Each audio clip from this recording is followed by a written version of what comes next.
এটি process writing কি নিয়ে না, how general elections are held in India, আমাদের ইন্ডিয়াতে কিভাবে ইলেকশন হয়। তো প্রথমেই ইন্ট্রোডাকশন দেওয়া হয়েছে।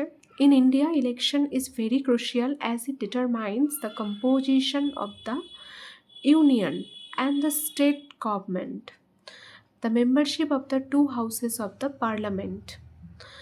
আমাদের ইন্ডিয়াতে ইলেকশন খুবই গুরুত্বপূর্ণ, কারণ এটা ঠিক করে ইউনিয়ন এবং স্টেট গভর্নমেন্টের গঠন কীরকম হবে, এবং পার্লামেন্টের মেম্বারশিপ নিয়েও ইলেকশন হয়। To held general election some important steps are followed.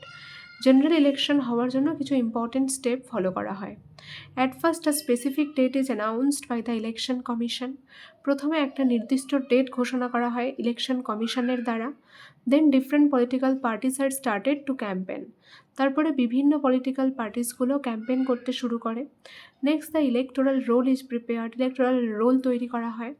Thereafter, the presiding and polling officers are recruited and trained for the election. তারপরে ইলেকশনের জন্য বিভিন্ন অফিসার, ভোট সংক্রান্ত অফিসার, যাদেরকে পোলিং অফিসার, POLLING হবে এখানটা, polling officers are recruited and trained for the election. তাদেরকে recruit করা হয়, নিয়োগ করা হয় এবং ট্রেনিং দেওয়া হয় ইলেকশনের জন্য এই সমস্ত অফিসারগুলোকে। After that those officers are sent to the polling booths before the poll day. এরপরে ভোটদানের আগের দিন পুলিং বুথগুলোতে, মানে যে বুথে ভোটদান করা হবে বা ইলেকশন হবে সেই বুথগুলোতে অফিসারদের পাঠানো হয় ভোটদানের ঠিক আগের দিন। The government are semi government buildings are requisitioned for the election.